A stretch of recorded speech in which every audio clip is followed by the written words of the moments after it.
आज पूरे 30 बरस हो गए अजय को घर छोड़ते हुए। उस दिन से आज तक कालिंदी कभी पूरी नींद नहीं सोई है। जैसे जैसे एक एक बरस गुजरता गया उसकी उम्मीद हताश में बदलती गई। पहले रोज एक आशा लेकर जागती थी कि किसी भी वक्त उनका अजय सामने आकर खड़ा हो जाएगा। तब वो कोई गिला शिकवा नहीं करेंगी, बस सीने से लगा लेंगी।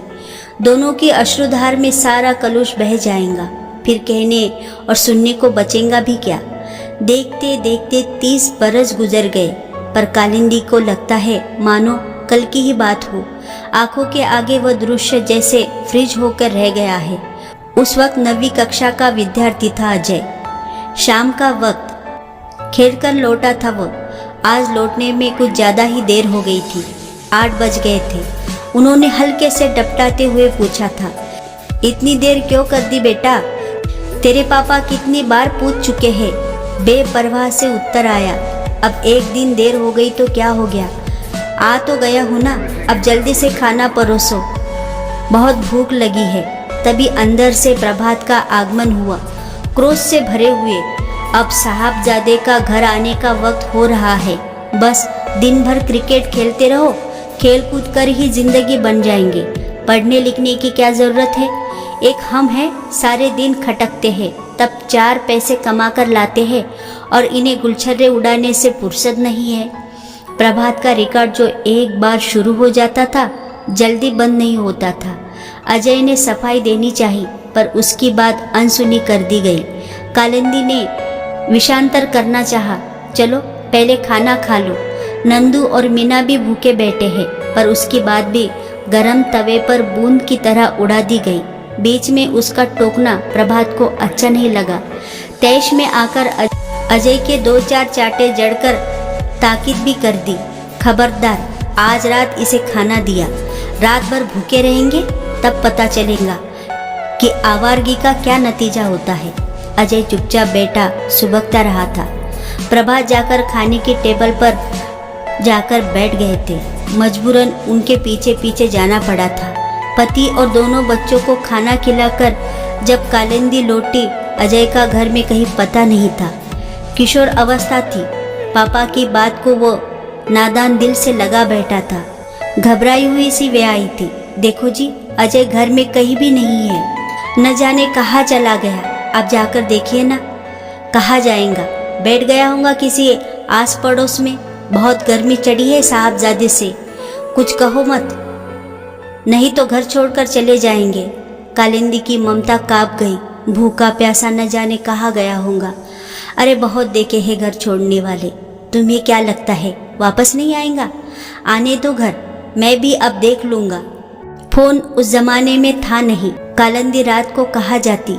आंखों में आंसू भरे चिंता में निमग्न रात काट दी। सुबह होते ही बाहर निकलकर देखने लगी। प्रभात सोकर उठे, रात में अजय नहीं लौटा है। जानकर चिंतित अवश्य हुए, पर पत्नी के सामने कमजोर नहीं दिखना चाहते थे। बिसुरती कालिंदी को देख बोले, जाता हूँ देखने, सो गया होगा किसी दोस्त के यहाँ। अक्ल तो है नहीं, माँ बाप परेशान हो रहे होंगे। अच्छा जल्दी से एक कप चाय पिला दो। चाय की फरमाइश नागवार तो गुजरी, पर कालिंदी चौके में चली गई। एक कप लाकर सामने रख दिया। क्या तुम नहीं पियोगी? नहीं, अभी मेरा मन नहीं है। मत पियो, इस घर में तो 2 पल चैन के नसीब नहीं है। अब साहबजादे को ढूंढने निकलो, किस किस से पूछते फिरेंगे। बड़बड़ाते हुए प्रभात ने बाहर कदम बढ़ाया। अनुशासन बनाने रखने के लिए डांट डपट भी जरूरी है, नहीं तो हाथ से निकलते देर नहीं लगती। यही सोचते सोचते कालिंदी कभी बाहर जाती, कभी अंदर आती। पति ने कोई पहली बार तो डांटा नहीं था कि अजय को घर छोड़ना पड़ गया। उसके भले के लिए ही तो कह रहे थे। खेल कूद में ही लगा रहेगा तो पढ़ेगा कब? वैसे भी क्लास में कोई बहुत अच्छा नंबर से पास नहीं होता है, जैसे तैसे बस निकल जाता है। क्या आजकल के बच्चों को समझाइश देना भी अपराध है? माँ बाप जो करते हैं बच्चों की भलाई के लिए ही तो करते हैं। दोनों छोटे बच्चे भी सोकर उठ गए थे, पर उन्हें भी स्कूल भेजने का मन नहीं किया। कुछ खिला पिलाकर उन्हें खेलने को कह दिया। खुद जैसे तैसे नहा धोकर पूजा घर बैठी, पर मन नहीं लगा। आँख कान दरवाजे पर लगे हुए थे। जरा सा पत्ता भी खटखटाता उन्हें लगता अजय पापा के साथ आ गया है। देखते देखते दोपहर के 2 बज गए थे।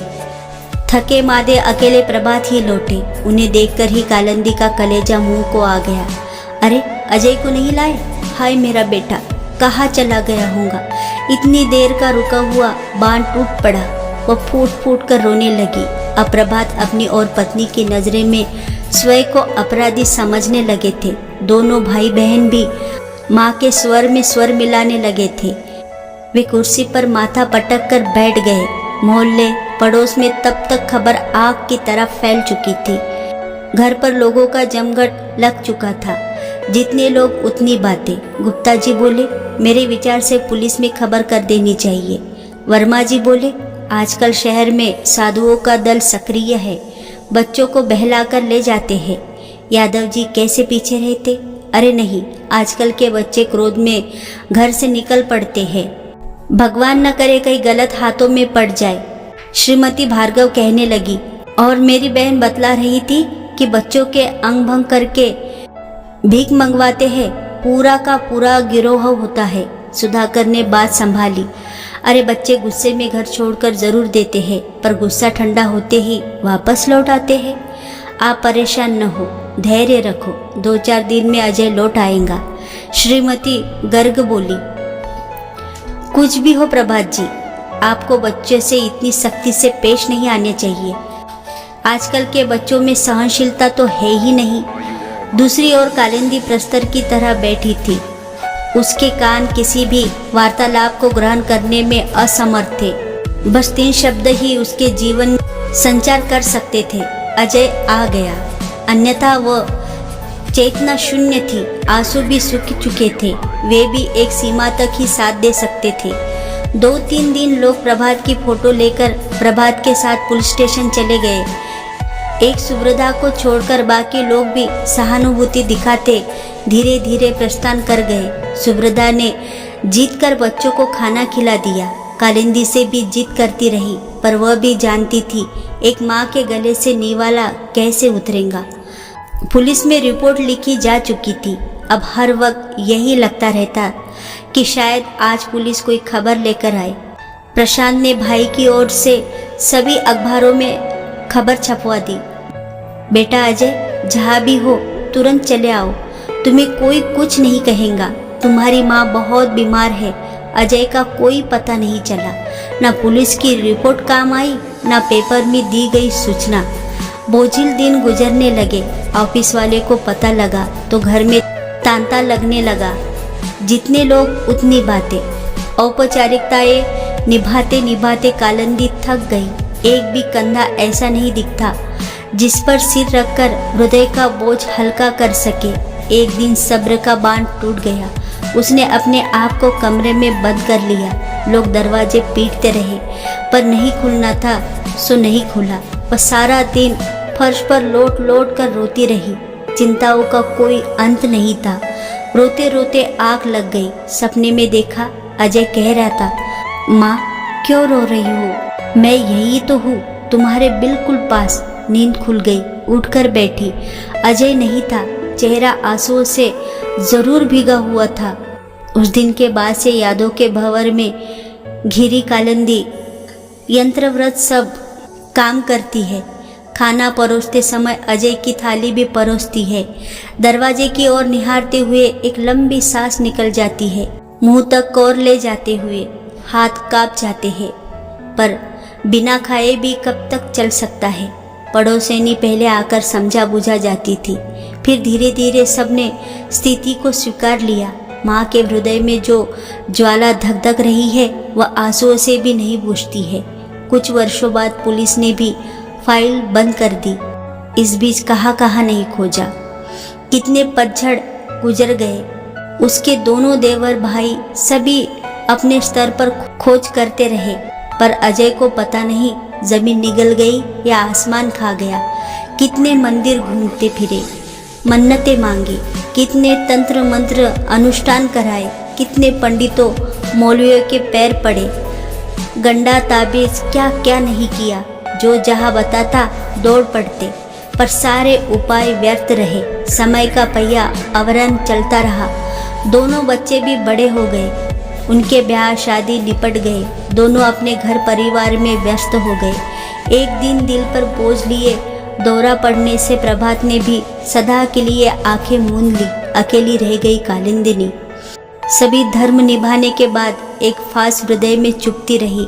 इतना बड़ा बेटा आंखों के सामने से चला गया। आज यहाँ तो उसका भी घर परिवार होता। यह सोचते सोचते कालिंदी के दिन कट रहे हैं। अब जीवन में बचा ही क्या है। धुंधली आंखों में फिर भी एक उम्मीद बाकी है। शायद कभी उसका बेटा लौट आए और यही कारण है वह इस घर को छोड़कर छोटे बेटे के पास दूसरे शहर नहीं जाना चाहती है।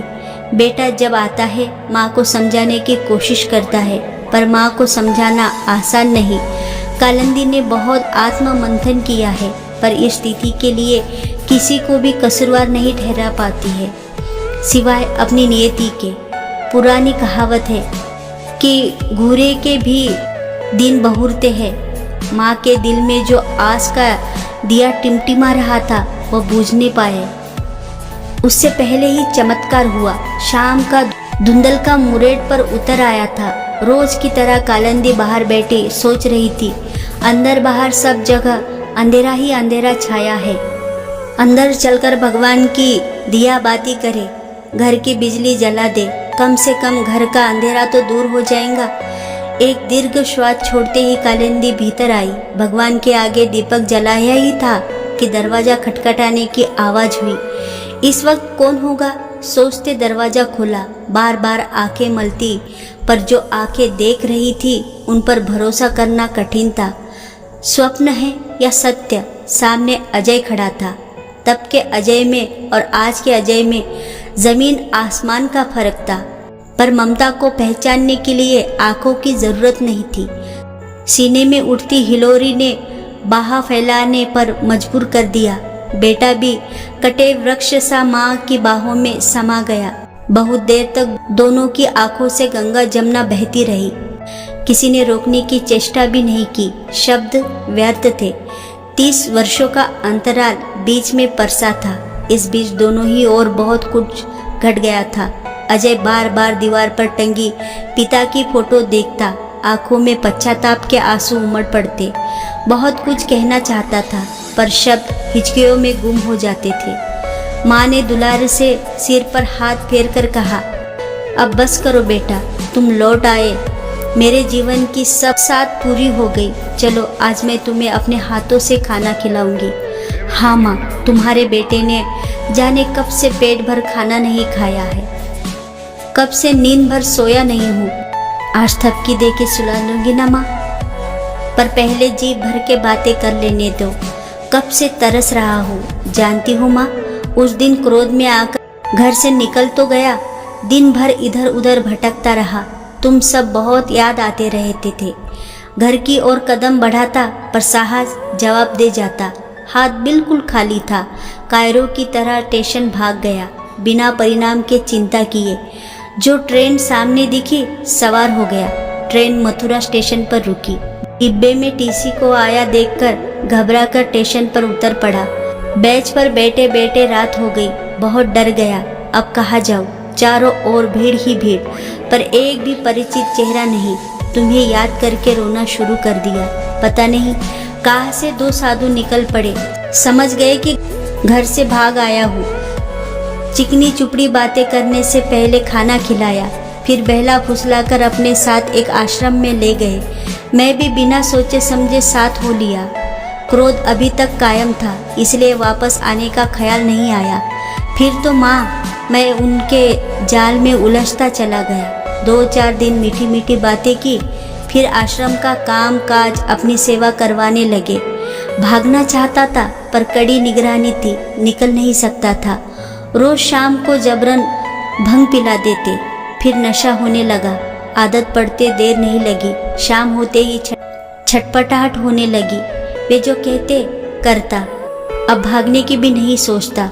बहुत दिनों के बाद मन उबने लगा, तो एक दिन वहाँ से भाग निकला। फिर तो न जाने कहाँ कहाँ भटकता फिरा। कहीं भी चित्त स्थिर नहीं रहता। सदा एक बेचैनी घेरे रहती। 2-4 दिन में ही मन भटकने लगता, कहीं और चले देता, पर जो शांति पाना चाहता था वह ढूंढने से भी नहीं मिल रही थी। रात को थक कर चूर हो जाता, जहाँ जगह मिल जाती पड़ जाता, जो खाने को मिल जाता खा लेता। बस ऐसे ही जीवन के इतने वर्ष बिना किसी उद्देश्य के बिता दिए। जब घर में सबकी याद आती तो बहुत विचलित हो जाता, फिर सोचता मुझ अभागे को कौन याद करता होगा। नाराजगी पिताजी से थी, पर उनके क्रोध में भी मेरे भविष्य की चिंता निहित थी। उस समय कहाँ समझ पाया था। वक्त बीतने के साथ जब उम्र की मार पड़ी तब समझा, पर तब तक बहुत देर हो चुकी थी। वक्त की कठोर ने सब सिखला दिया माँ। सबसे ज़्यादा तो दुख मैंने आपको पहुँचाया। जिस माँ ने मुझे पाल पोस कर बड़ा किया, उसी के दुख का कारण बना। 30 वर्षों से मेरे अनंत में जो ज्वाला धधक रही है, तुम्हारे चरणों से सिर पटकने से ही शांत हो जाएंगी। मुझे क्षमा कर दोगी ना माँ, मुझे क्षमा कर दोगी, कहकर अजय फूट फूट कर रोने लगा। एक की आंखों में पश्चाताप के आंसू बह रहे थे तो दूसरी की आंखों से आनंद अश्रु। पूरी रात गंगा जमुना बहती रही। 30 बरस का समय बीच में बहता रहा। जब सूर्योदय हुआ, बादल छट चुके थे। स्वच्छ निर्मल आकाश में बाल रवि किरणों के रथ पर सवार होकर अपनी मुस्कान बिखेर रहा था। तो दोस्तों, ऐसा रहा इस कहानी का अंत।